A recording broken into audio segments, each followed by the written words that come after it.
Hello students. So in the last class, in EVS class, we have discussed about the topic saying without speaking. Means बिना बोले अपनी बात रखना या बिना बोले बात करना. So through that chapter I had given one activity, isn't it? So have you done that activity at home? मैंने कुछ एक्टिविटी आपको दिया था एज ए होमवर्क कि वो एक्टिविटी आपको अपने फैमिली के साथ या अपने भाई बहनों के साथ आपको घर में ही परफॉर्म करना था और उसका रिज़ल्ट या जैसे आपने किया है वो आपको रफ नोटबुक में लिखना था. I hope you have complete your task. So today we will discuss the next part of this chapter, saying without speaking. आज हम इस चैप्टर का नेक्स्ट पार्ट डिस्कस करेंगे. So let's move to the chapter. Can you see a picture here? One boy and one girl is here. What they are doing? They are doing some conversation, isn't it? So according to the way you can see in the picture, जिस तरीके से ये दो बच्चे हैं ये क्या कर रहे हैं, ये आपस में कुछ कन्वर्सेशन कर रहे हैं, कुछ बातचीत कर रहे हैं. लेकिन जिस तरह से ये पिक्चर में दिखाया गया कि वो अपने हाथ और अपने बॉडी लैंग्वेज, अपने फेस एक्सप्रेशन का यूज़ कर रहे हैं. It means may be both, या इनमें से कोई एक बच्चा होगा वो या तो डीफ या डम होगा, मीन्स ये गूंगे या बहरे होंगे. तो बोल कौन नहीं सकता है, जो डफ होगा, डीफ होगा, जो सुन नहीं सकते, जो बोल नहीं सकते. ठीक है, तो उनके साथ प्रॉब्लम होती है कि उन्हें वो बोल नहीं पाते हैं, उन्हें बात सुनाई नहीं देती, वो समझ नहीं पाते हैं. तो ऐसे लोगों के साथ हम कैसे बात करेंगे, वो अपनी बात कैसे समझाएंगे, या हम उन्हें अपनी बात कैसे बोलेंगे. तो लेट डिस्कस किस चैप्टर में क्या है. Most of us can hear and speak, but there are some people who can neither hear nor speak. Most of us can hear और स्पीक. हम में से ज़्यादातर लोग बोल और सुन सकते हैं.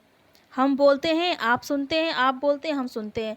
हम कन्वर्सेशन करते हैं, बातचीत करते हैं, तो हमारे मन में क्या चल रहा है, हमारे दिमाग में क्या चल रहा है, तो हम आपस में अपने आइडियाज़, अपने थॉट्स को शेयर करते हैं. कैसे? बोल के, सुन के. Isn't it? But there are some people who can neither hear nor speak. लेकिन कुछ ऐसे भी लोग हैं जो ना ही बोल सकते हैं और ना ही सुन सकते हैं.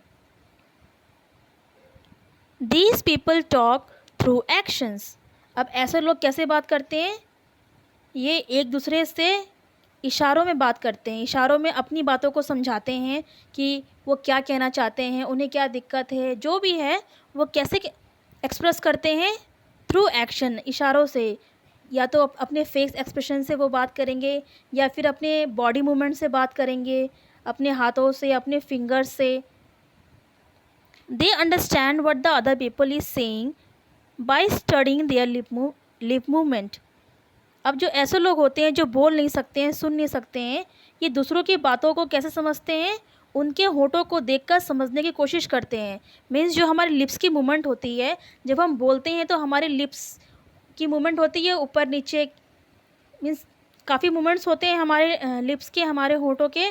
तो वो क्या करते हैं, जो ऐसे लोग होते हैं वो हमारे लिप्स को देख के पहचानते हैं या समझने की कोशिश करते हैं कि जो उनके सामने हैं वो क्या बोल रहा है, क्या बोलने की कोशिश कर रहा है. All of us can not do everything. Some of us sing well, others write good poetry. हम सब भी तो सब कुछ नहीं कर पाते. हम कर सकते हैं? नहीं. Some of us sings well, others write good poetry. अब कुछ है कि कुछ लोग बहुत अच्छा गाना गाते हैं, सब नहीं गा सकते बहुत अच्छा, है ना. कुछ लोग बहुत अच्छी कविता लिख सकते हैं, वो सब नहीं कर सकते. कुछ लोग बहुत अच्छा डांस करते हैं, है ना. और कुछ लोग की राइटिंग बहुत अच्छी होती है, बहुत अच्छे फॉर्मेशंस में लिखते हैं वो. कुछ लोग बहुत अच्छा गेम खेलते हैं अलग अलग फील्ड में. तो ये कुछ स्पेशलिटी होती है सबके अंदर कि कोई एक पर्टिकुलर चीज़ में वो बहुत बेस्ट करता है।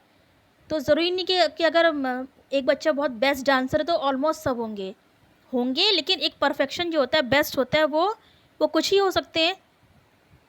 सम can climb trees quickly while others can run fast. Some can draw well, others can sing in tune.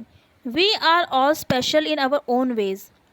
Hence, in schools, we can learn from each other. अब इस पैराग्राफ में ये है कि कुछ जैसे पेड़ पे चढ़ नहीं सकते, अब हम क्या जल्दी से पेड़ में चढ़ सकते हैं? नहीं चढ़ सकते। कुछ लोग चढ़ते हैं तो वो प्रॉपर ट्रेंड होते हैं या उनको प्रैक्टिस होता है, ठीक है।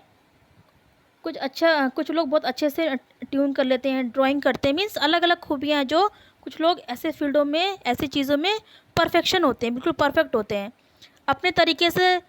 कुछ स्पेशलिटी हर इंसान में, हर लोगों में कुछ स्पेशलिटी होती है। आप स्कूल्स आते हैं, स्कूल्स में कितने सारे बच्चे होते हैं, अलग अलग घरों से आते हैं, ठीक है। सबके बोलने का तरीका अलग होता है, लेकिन सबके पास 2 आँखें हैं, 2 हाथ हैं, बॉडी स्ट्रक्चर सेम है, लेकिन बोलने का तरीका अलग होता है, लिखने का तरीका अलग होता है, खाना खाने का तरीका अलग होता है ना। तो पर्टिकुलर एक एक बच्चे का है वो सब में डिफरेंस होता है। अब ऐसा तो नहीं कि 2 बच्चे बिल्कुल सेम बोलता है, दैट इज़ नॉट पॉसिबल ना, नहीं होता पॉसिबल। तो हर बंदा एक दूसरे लोगों से डिफरेंट होता है, किसी भी फॉर्म में वो सेम नहीं होते, बहुत रेयर होते हैं। Like all children who cannot speak and hear also go to school to read and write. अब जैसे आप लोग स्कूल जाते हैं, आप लोग स्कूल में जाके पढ़ते हैं, लिखते हैं, isn't it? तो ऐसे बच्चे हैं जो बोल नहीं सकते, देख नहीं सकते, ठीक है, जो फिज़िकली हैंडीकैप्ड होते हैं, ठीक है। तो ऐसे बच्चे भी स्कूल जाते हैं, इनके लिए भी एक स्कूलिंग होती है, स्टडी मटेरियल होता है। In schools sign language is taught to them. अब ऐसे बच्चों के लिए क्या होता है? साइन लैंग्वेज होता है, जिनके थ्रू ये पढ़ाई करते हैं। जैसे हम नॉर्मली बुक्स खोलते हैं, जैसे अब मैं रीड कर रही हूँ तो आप इस चीज़ को पढ़ सकते हैं। अब जो अंधा है, जो ब्लाइंड है, वो तो नहीं देख सकता कि सामने क्या लिखा हुआ है, इज़न्ट इट? या मैं बोल रही हूँ, आप उस चीज़ को सुन सकते हैं। अब जो बहरा है, जिसके कान में प्रॉब्लम, जो सुन नहीं सकता, वो कैसे समझेगा कि सामने वाला बंदा क्या बोल रहा है? तो ऐसे बच्चों के लिए क्या होता है? स्पेशल स्कूल्स होते हैं, स्पेशल स्टडी होती है, स्पेशल क्लासेस होते हैं, जिनके थ्रू ये इन्हें साइन के द्वारा पढ़ाया जाता है, सिखाया जाता है।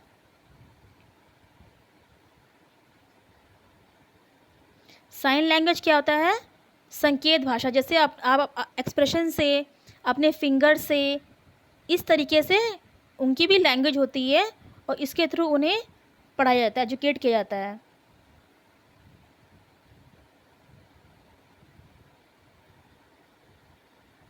So in the next class we will discuss a beautiful poem. तो नेक्स्ट क्लास में हम एक पोयम डिस्कस करेंगे। This chapter is very lengthy, chapter थोड़ा लेंदी है, इसलिए मैं आपको शॉर्ट में आपको ये चैप्टर को डीपली समझा रही हूँ। So in the next class we will discuss the next part of this chapter. So what you will do, you just have to read this paragraph. इस पैराग्राफ को आपको पढ़ना है, और अगर आपके आसपास या आप ऐसे किसी लोग को या किसी को जानते हो जो अंधा है, जो सुन नहीं सकते हैं, बोल नहीं सकते हैं, तो आप रफ़ कॉपी में लिख सकते हैं कि आप उनसे कैसे बात करते हो, ये वो आपसे कैसे बात करता है, ठीक है। So students, will meet in the next class. Till then take care, bye.